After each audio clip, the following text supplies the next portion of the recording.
Welcome to the Tech Meme Ride Home for Monday, December 14th, 2020. I'm Brian McCullough. Today, hackers attacked the U.S. Treasury in an attack so severe one person called it a 10 out of 10. Pornhub has removed millions of videos. Amazon's Zoox has a Robo electric taxi. Are the recent IPO pops sign of a bubble? And could Johnny Ive's next job be as the head of luxury automaker Ferrari? Here's what you missed today in the world of tech. Over the weekend, news broke that suspected state-sponsored hackers had broke into and then monitored the internal emails of the U.S. Treasury, as well as broke into the National Telecommunications and Information Administration. Quoting Reuters' original piece breaking this news, "The hack is so serious it led to a National Security Council meeting at the White House on Saturday," said one of the people familiar with the matter. U.S. officials have not said much publicly beyond the Commerce Department confirming there was a breach at one of its agencies and that they asked the Cybersecurity and Infrastructure Security Agency and the FBI to investigate. National Security Council spokesman John Ulliott added that they, quote, "are taking all necessary steps to identify and remedy any possible issues related to this situation," end quote. The U.S. government has not publicly identified who might be behind the hacking, but three of the people familiar with the investigation said Russia is currently believed to be responsible for the attack. Two of the people said that the breaches are connected to a broad campaign that also involved the recently disclosed hack of FireEye, a major U.S. cybersecurity company with government and commercial contracts, end quote. Since that original piece, according to the Washington Post, sources have told them that it was indeed allegedly the Russian hacking group ATP-29, or Cozy Bear, which was behind the attacks, including the previous attack on FireEye, which I believe we talked about last week. Now, this morning, the Wall Street Journal says that the hack into the U.S. Treasury specifically exploited a flaw in a SolarWinds product. Who is SolarWinds? Quoting the Journal, the company says it has more than 300,000 customers worldwide, including more than 400 of the U.S. Fortune 500 companies. Based in Austin, Texas, SolarWinds worldwide employs more than 3,200 people and counts Booz Allen Hamilton, the Secret Service, the Defense Department, the Federal Reserve, Lockheed Martin, PricewaterhouseCoopers, and the National Security Agency among its customers, according to the SolarWinds website. A SolarWinds spokesman said the company was aware of a potential vulnerability related to updates of its Orion technology management software that were released between March and June of this year. Quote, "We believe that this vulnerability is the result of a highly sophisticated, targeted, and manual supply chain attack by a nation state," the spokesman said in an email. The company is working with FireEye, the intelligence community, and law enforcement on an investigation, he said. In a sign of the severity of the threat, the Cybersecurity and Infrastructure Security Agency issued a rare emergency directive instructing all federal civilian agencies to review their networks for possible compromise and immediately shut down the use of SolarWinds Orion products. A source added that several government agencies in total have likely been compromised. The hacking operation exposed as many as hundreds of thousands of government and corporate networks to potential risk and alarmed national security officials in the Trump administration, as well as executives at FireEye, some of whom view it as far more significant than a routine case of foreign cyber espionage, people familiar with the matter said.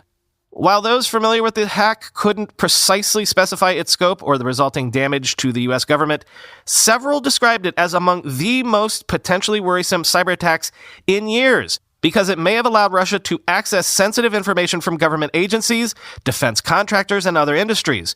One person familiar with the matter said the campaign was a 10 on a scale of 1 to 10 in terms of its likely severity and national security implications, end quote.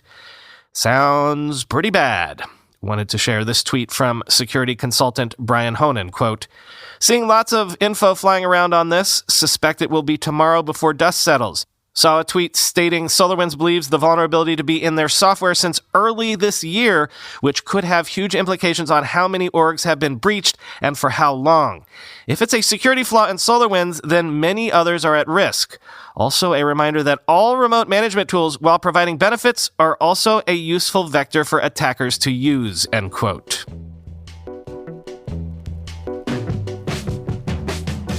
I didn't cover this story on first pass, so I'm going to have to catch you up real quick. First, earlier this month, the New York Times ran a piece on Pornhub, You know what Pornhub is and what it does. The piece alleged that since anyone could potentially upload videos to Pornhub, there were tons of videos on the site depicting things like rape and underage sex. Pornhub a few days later said it would no longer let unverified users upload videos to the site in order to prevent this from happening in the future. That was not enough for MasterCard, which said it would not allow its credit cards to be used on Pornhub after its own review of the site found illegal content on there. Visa has suspended its card usage pending its own probe. Well, that certainly got Pornhub's attention because as of this morning, it announced it has removed all videos, repeat, all videos from unverified accounts. The total number of videos hosted on Pornhub has dropped from 13.5 million to now 7.2 million. So that's quite the purge, quoting Vice. Pornhub said the videos will be removed pending verification and review, and the verification process will begin in the new year. Prior to this change, anyone could create an account on Pornhub and upload any video they wanted to since the platform's launch in 2007. Pornhub made the policy change on Tuesday to ban all unverified users from uploading or downloading content to the site and said it would expand its moderation efforts. But by Thursday, MasterCard and Visa announced they'd both stop processing payments with the site altogether. Visa's announcement also specifically stated it would drop all of the MindGeek network, which includes a number of adult sites, including RedTube, YouPorn, XTube, and Brazzers. Verified users, according to the site, are those who have submitted a selfie of themselves holding a piece of paper with their username and Pornhub.com, or the MindGeek site they're signing up for, handwritten on it. Pornhub told Motherboard that this process will be more thorough in the new year, but didn't provide specifics about what it will involve. Verification makes users eligible to join the Model Hub program, which allows them to monetize their videos. A lot of unverified videos on Pornhub aren't even porn. People uploaded pirated full-length movies to Pornhub, as well as memes and jokes. Last year, users uploaded more than 6.83 million new videos to Pornhub, according to the platform's 2019 year-end review, end quote. Amazon's Zoox self-driving car initiative has unveiled an autonomous electric robotaxi that can hold up to 4 passengers and run for a claimed 16 hours on a single charge, quoting Bloomberg. The vehicle, which Zoox describes as a driverless carriage or robotaxi, can carry as many as 4 passengers. With a motor at each end, it travels in either direction and maxes out at 75 miles per hour. 2 battery packs, one under each row of seats, generate enough juice for 16 hours of runtime before recharging, the company said. To commercialize the technology, Zoox plans to launch an app-based ride-hailing service in cities like San Francisco and Las Vegas. This is really about reimagining transportation, Zoox chief executive officer Acha Evans said in an interview with Bloomberg Television. Not only do we have the capital required, we have the long-term vision, end quote. The company also plans to launch ride-hailing services in other countries, Evans said. Executives didn't say how much rides would cost, but that they would be affordable and competitive with services operated by Uber and Lyft. Nor did they say when the service would launch, but confirmed it wouldn't happen in 2021. In a video released Monday, Evans used Zoox app to hail the vehicle outside San Francisco's Fairmont Hotel and took a spin around the block, end quote.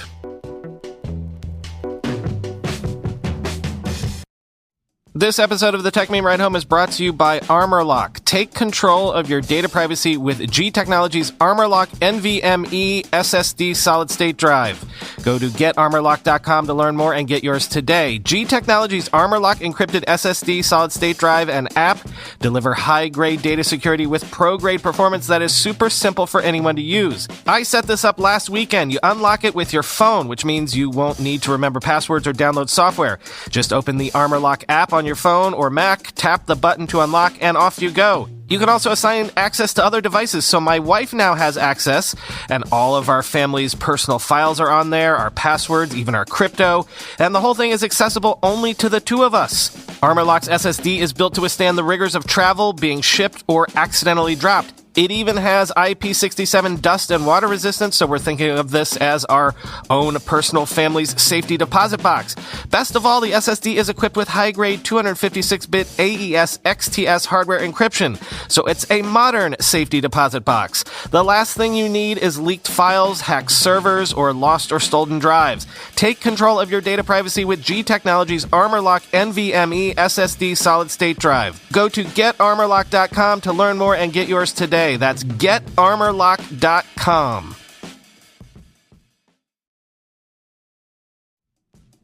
You know what makes this time of year truly wonderful? It's the music. And I'm getting my holiday music fix with Amazon Music. I've actually been an Amazon Music user since I got my first Echo. What was that, 6 years ago now? It literally is the best for doing simple things like asking Alexa to just play some holiday music. No need to make playlists, no need to search albums, no need to do anything. Haven't tried Amazon Music before for yourself? For a limited time, you can get your first 3 months of Amazon Music Unlimited for free. That's access to more than 70 million songs on demand and ad-free. Play the songs you want, when you want, free for 3 months. You could play Mariah on repeat all day long, all the way into 2021 if that's your jam. Listen at home or wherever you are, your holidays will be merrier with fun, festive tunes. Remember, for a limited time, new subscribers can get 3 months of Amazon Music Unlimited for free. Go to amazon.com/ridehome. That's amazon.com/ridehome to get your first 3 months of Amazon Music free. Starts at $7.99 per month after that. New subscribers only. Terms apply. Offer expires January 11th, 2021. I guess we'll be seeing a bunch more stories like this one in the coming months, or at least I certainly hope so, for all of our sakes. The New York Times has seen an internal memo from Google outlining its plans for returning Googlers to work on the regs. Google now plans to have employees return to the office in September 2021 and is testing a flexible model of 3 days in the office and 2 days work from home as the regular schedule going forward, quoting the Times. In an email to the staff on Sunday night, Sundar Pichai, chief executive of Google's parent company Alphabet, said, quote, "We are testing a hypothesis that a flexible work model will lead to greater productivity, collaboration, and well-being," Mr. Pichai wrote in an email obtained by the New York Times. Quote, "No company at our scale has ever created a fully hybrid workforce model, though a few are starting to test it, so it will be interesting to try," end quote. One thing not mentioned in Mr. Pichai's email is whether the company will require employees to take the coronavirus vaccine before returning to the office. Google has said it recommends that employees obtain the vaccine when their healthcare provider or local public health authority has told them it's available to them, said Gina Scigliano, a Google spokeswoman. Google has said it is looking for opportunities in mid to late 2021 to help make COVID-19 vaccines available to its workers, but only after high-risk and high-priority people globally have received the vaccines, end quote. This is something that I've been thinking about a lot over the last weekend and certainly over the last few weeks. There was a piece in the Wall Street Journal over the weekend talking about the recent IPO pops we've been seeing. Should investors be worried? Are we in a bubble? Not an overall tech bubble, but certainly a bubble for certain types of tech startups that go public. I think there's no doubt that we are, and note that according to this piece, valuations of recent IPOs relative to these companies' underlying revenue are at their highest levels since the dot-com era, quote. Investors this year have valued newly public tech companies at a median of 23.9 times the revenue they reported in the 12 months before going public, according to University of Florida business professor Jay Ritter, who tracks initial public offerings. That measure is by far the highest of the past 2 decades. For most of the 2010s, the median multiple for a tech company after its first day of trading hovered around 6 times its revenue in the prior 12 months.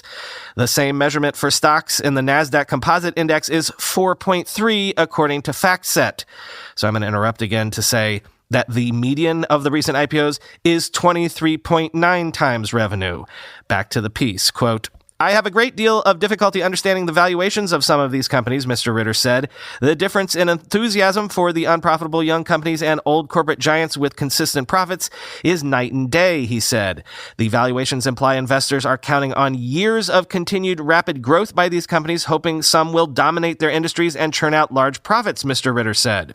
Tech enthusiasts and some observers say there are concrete reasons for the enthusiasm as businesses across the country spend more on software and cloud computing services while more consumers are comfortable with ordering food or rooms on apps. Quote, "Without a doubt, there's a major transformation," said Jeffrey Sonnenfeld, a professor at Yale University School of Management, end quote. Well, yes, two things can be true at the same time. An IPO can be grossly overvalued, and also, sometime down the road, that same IPO might be worth even more money than it is today. Remember, Amazon stock was maybe a bit frothy in the late 90s and, say, early 1999, but if you timed it right, you'd still make a killing so long as you sold in early 2000. If you timed it wrong and sold around 2003 when Amazon was down to a $5 stock, then you maybe felt like you got it wrong. If you held that same clutch of Amazon stock for 21 years and sold it today, you're selling at $3,179 a share. So it all depends on your time horizon. If you have a Robinhood day trader's time horizon, then maybe reconsider getting into Airbnb at these levels this week. But if you have a Warren Buffett-style 40-year time horizon, then who knows? But the IPO frothiness has other tangible repercussions right now today. Both Roblox and Affirm delayed their initial public offerings, which were supposed to come this week, until next year. Why? Neither company thinks they can accurately price the shares of their offerings right now. That's how frothy markets are. Remember, every time you see an IPO pop 100% or so on its first day of trading, keep in mind that company could have raised as much as twice as much money while giving up the exact same amount of equity had the offering been priced closer to what the market bore out. In other words, companies don't want to leave that much money on the table. So at least these two companies are going to wait a bit for the frothiness to die down slightly. Finally today, might Johnny Ive be cutting his quasi-retirement a bit short? Reuters is reporting that Ive might be in the running to take over the driver's seat at Ferrari. Quote, Chief Executive Officer Louis Camilleri, 65, retired with immediate effect, citing personal reasons late on Thursday after being in the role for nearly 2.5 years. Chairman John Ecken, the scion of Italy's Agnelli family, will lead the company on an interim basis while a permanent successor is found. It was not long before the names of possible candidates emerged. A spokesman for F1 dismissed rumors that the former head of Ferrari's racing team and ex-Lamborghini chief Stefano Domenicali could take Camilleri's role, saying he was looking forward to starting his new job as F1 CEO on January 1st as planned. A source close to former Vodafone CEO Vittorio Colau said media reports about him as a candidate for Ferrari's top job were groundless.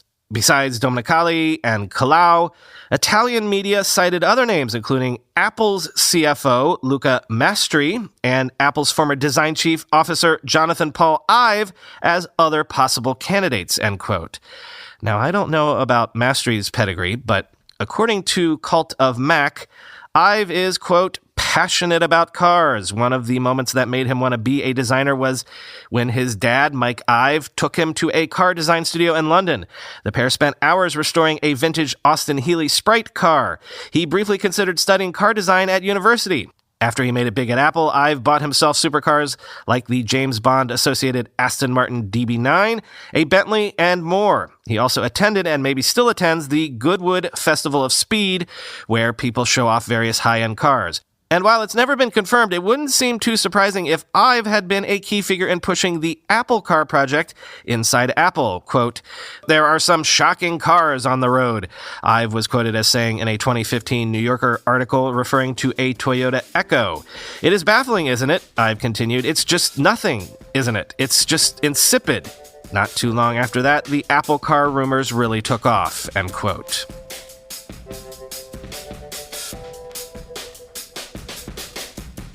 So get ready for that seasonal tradition when New Yorkers tell the world about our weather as if we're the only folks in the world to have weather, because we're supposed to get as much as 10 inches of snow on Wednesday. Also on Wednesday, our friend here in the city who is an emergency room nurse is apparently going to get the COVID vaccine. So it's all happening, people. Talk to you tomorrow.